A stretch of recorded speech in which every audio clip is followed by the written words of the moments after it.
আসসালামু আলাইকুম। আমার অষ্টম শ্রেণীর ছাত্রছাত্রীরা তোমাদের পরিবেশ ও বিজ্ঞান বইয়ের 6 নম্বর অধ্যায় জীবদেহের গঠন, এই অধ্যায়ের 1 থেকে 20 পর্যন্ত প্রশ্নের উত্তর আমি আগের ভিডিওতে বলে দিয়েছিলাম। আজ 21 থেকে বাকি প্রশ্নের উত্তরগুলি তোমাদের বলে দেব। 21 নম্বর প্রশ্ন দেখো। যারা এর আগের ভিডিওটি দেখোনি তারা প্লেলিস্ট থেকে দেখে নিও। 21 নম্বর প্রশ্ন হলো, প্রাণীদেহে কলা কয় প্রকার ও কি কি? এদের একটি করে কাজ লেখো।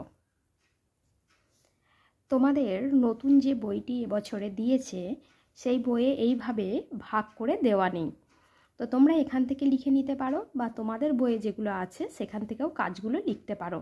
তো প্রাণীদেহে কলা 4 প্রকার। 1 আবরণী কলা, 2 যোগ কলা, 3 স্নায়ু কলা, 4 পেশি কলা।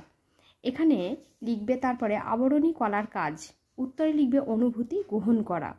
যোগ কলার কাজ তাপমাত্রা নিয়ন্ত্রণ করা। পেশি কলার কাজ গমনে সাহায্য করা। স্নায়ু কলার কাজ সংবেদন গ্রহণ করা। এগুলি উত্তরগুলি লেখার সময় তোমরা আবরণী কলার কাজ যেটা আছে সেটা লিখবে, তার তলায় যোগ কলার কাজ, তারপরে পেশি কলার কাজ, তারপরে স্নায়ু কলার কাজ, এইভাবে উত্তরটি লিখবে। এগুলি ছাড়া বাকি যে কাজগুলি দেওয়া আছে সেখান থেকেও তোমরা লিখতে পারো। পরের প্রশ্ন দেখো। পরের প্রশ্ন 22 নম্বর, কোষ পর্দা হলো, এখানে উত্তরটি হবে ভেদ্য। 23 নম্বর প্রশ্ন, কোষের ভেতরকার জেলির মতো অর্ধতরল পদার্থ হলো ড্যাশ। উত্তরটি দেখো। উত্তরটি হবে সাইটোপ্লাজম। তাহলে তোমরা শূন্যস্থানে লিখবে সাইটোপ্লাজম। পরের প্রশ্ন দেখো। পরের প্রশ্ন হলো, ডিএনএর সম্পূর্ণ নাম কি? এই উত্তরটি তোমাদের বইয়ে দেওয়া নেই, আমি লিখে দিয়েছি, এখান থেকে দেখে নাও। ডিএনএর সম্পূর্ণ নাম হলো ডিঅক্সিরাইবো নিউক্লিক অ্যাসিড। পরের প্রশ্ন, জিন কি? কোষের কোন অংশে জিন থাকে?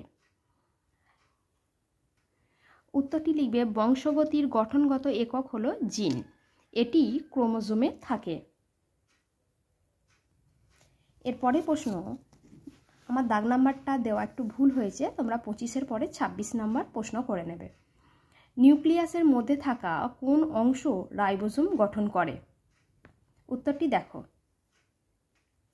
আচ্ছা, এই প্রশ্নের উত্তরটি আমি তোমাদের পার্ট 3-তে বলে দেব। এরপরে প্রশ্ন দেখো, একজন স্বাভাবিক মানুষের দেহকোষে নিউক্লিয়াসে ক্রোমোজোম সংখ্যা কত? দেখো, টুকরো কথার মধ্যে তোমরা দেখতে পাবে একজন স্বাভাবিক মানুষের দেহকোষে নিউক্লিয়াসে ক্রোমোজোমের সংখ্যা হলো 46টি বা 23 জোড়া। এরপরে প্রশ্ন, প্রোক্যারিওটিক কোষ বা আদি কোষ কাকে বলে? ওর সাথেই আরেকটি প্রশ্ন আছে, দেখো, ইউক্যারিওটিক কোষ বা আদর্শ কোষ কাকে বলে? তোমরা উত্তরটি লিখবে ব্যাকটেরিয়া সায়ানোব্যাকটেরিয়ার মতো পর্দাহীন নিউক্লিয় বস্তুযুক্ত কোষকে প্রোক্যারিওটিক কোষ বলে। এতটা লেখার পর তারপরে আবার নিচের লাইনে লিখবে অধিকাংশ কোষ, পাশাপাশি লিখবে না, নিচে লিখবে অধিকাংশ উদ্ভিদ ও প্রাণী কোষের নিউক্লিয়াসে পর্দা ও নিউক্লিয় জালিকা দেখা যায়। এই ধরনের কোষকে ইউক্যারিওটিক কোষ বলে। এরপরে প্রশ্ন, ক্রিস্টি কি? উত্তরটি লিখবে এখানে দেখো লেখা আছে অন্তঃপর্দা ভাঁজ হয়ে, অন্তঃপর্দার আগে লিখবে মাইটোকন্ড্রিয়ার অন্তঃপর্দা ভাঁজ হয়ে ক্রিস্টি গঠন করে। এরপরে প্রশ্ন, কোন কোষাঙ্গাণুকে কোষের শক্তিঘর বলে? উত্তরটি দেখো। উত্তরটি হবে মাইটোকন্ড্রিয়াকে কোষের শক্তিঘর বলে, কেননা মাইটোকন্ড্রিয়া শক্তি নির্গমন প্রক্রিয়ায় অংশ নেয়। তাহলে উত্তরটি তোমরা লিখবে যে মাইটোকন্ড্রিয়াকে কোষের শক্তিঘর বলে।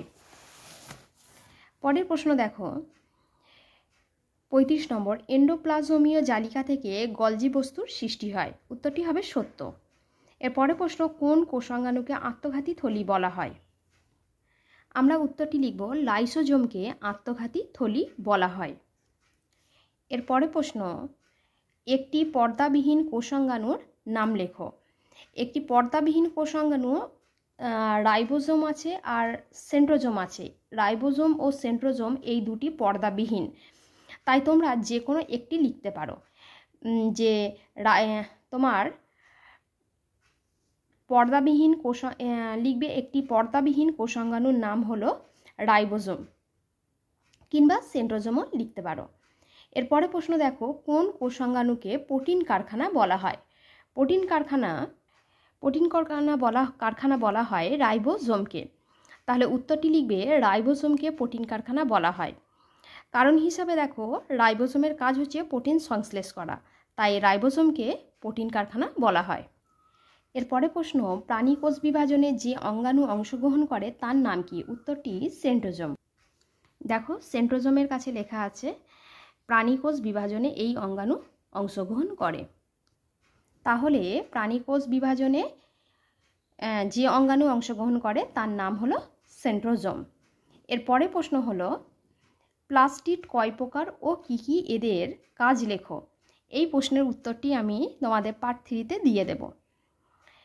এরপরে দেখো প্রশ্ন, আমার এখানে 42 নম্বর আছে, তোমাদের দেখবে পরপর দাগ নাম্বার দিলে 42 নম্বর নাও হতে পারে।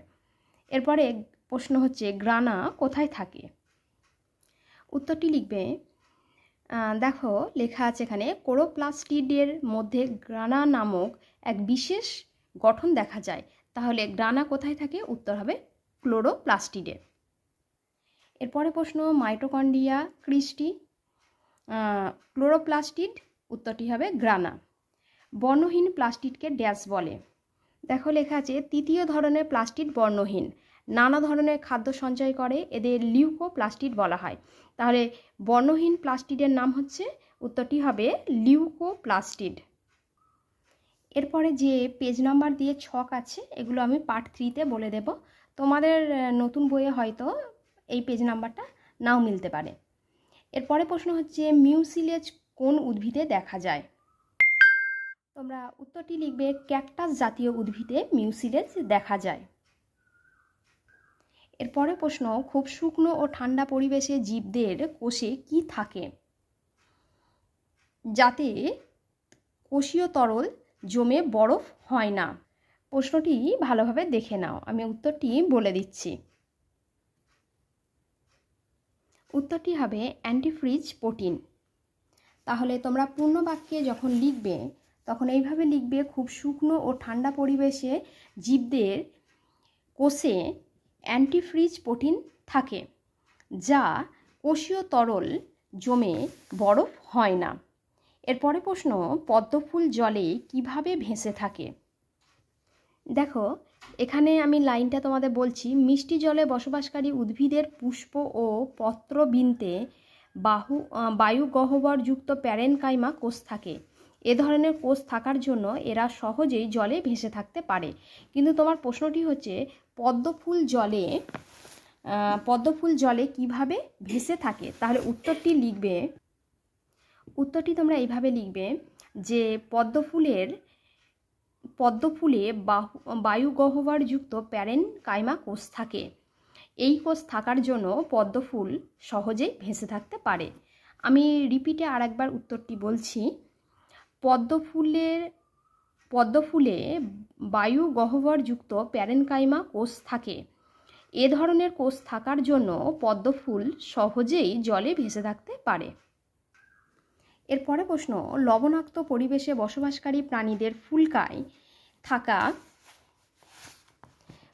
থাকা ড্যাশ কোষ অতিরিক্ত Na+ ও Cl- দেহ থেকে বের করে দেয়?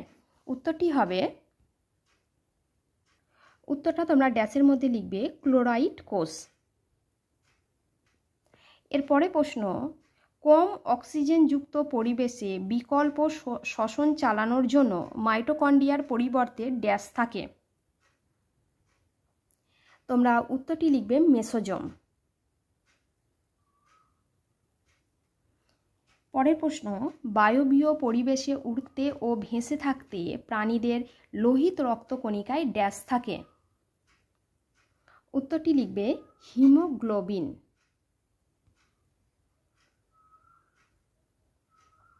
এরপরে প্রশ্ন দেখো, সমুদ্রের গভীরে উচ্চচাপযুক্ত পরিবেশে প্রাণীদের ড্যাশ মাত্রা বেশি থাকে?